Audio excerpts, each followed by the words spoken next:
High বন্ধুরা, কেমন আছে সবাই? ও গিয়েছিল বাজার করবে বলে, কিন্তু দেখো বাজার না করে এসব কি নিয়ে এসেছিল। গাছপালা কি গাছ এনেছে মনে হচ্ছে ফল আর ফুলের গাছ আছে কিছু। দেখা যাক। আর এটা সবেদা গাছ, ভালোই, সবেদা গাছটা ভালোই হয়, বাজার থেকে না কিনে খাওয়া যাবে।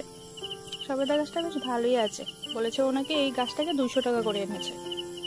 আর কি আছে দেখি, কিছু নিয়ে এসেছে ফাঙ্গিসাইড, আর মনে হচ্ছে গাছে স্প্রে করার জন্য একটা স্প্রে মেশিন।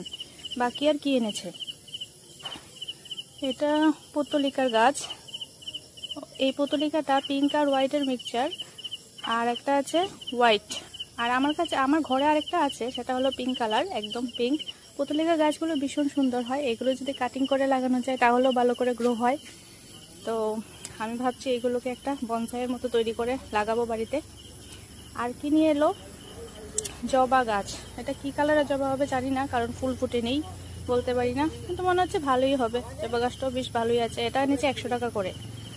আর নিয়ে এসেছে, এটার কথা আর বলো না, আমি তো প্রথমে এটাকে দেখে ভেবেছিলাম যে এটা একটা ক্যাকটাস গাছ, তো ও বললো না না এটা ক্যাকটাস নয়, এটা একটা ড্রাগন ফল। যাই হোক, বাজারে ড্রাগন ফলের যে দাম, বাড়িতে হলে তো ভালো, খাওয়া যায়। আর বাকি নিয়ে এলো কয়েকটা টব, গাছগুলো বসাবে বলে। টবগুলো ভালো হয়েছে, নিয়েছে, বাড়িতে টব নেই,